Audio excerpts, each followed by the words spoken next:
one by one by one by one. That is very scary. It's not a duplicatable skill set for a guy like him to do. Hey guys, I'm off the grid for August, but my buddy Patrick Bet David is making sense as he usually does. Thank you for handling a little of the nonsense PBD while I am gone.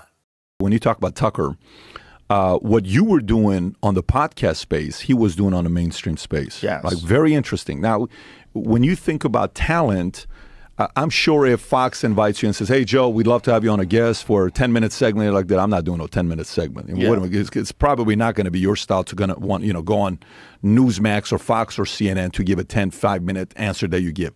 America doesn't want that anymore, right?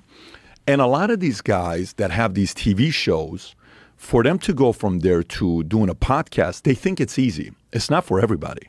You're used to reading a teleprompter. Hey, so earlier today at 6 p.m., Devin Archer did this, right? But Tucker is comfortable there. Right. When he did the Iowa event with the Blaze, and he's up there interviewing everybody, boom. He goes after ISA. So, now that you know everything that you know, did you take the COVID vaccine and how do you feel about the decision? Right. And he says, did you take any of the vaccine? No.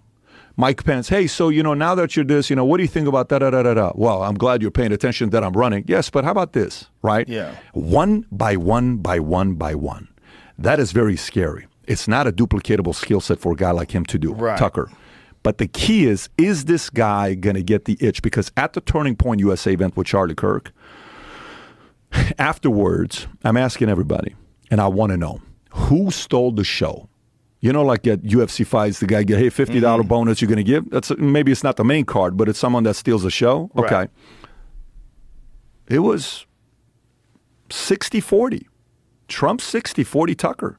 Yeah. So it's like Tucker's coming into, but the part that he's not doing right now is, which I think is going to work in his favor, he's not going in there saying, I'm not running this time around.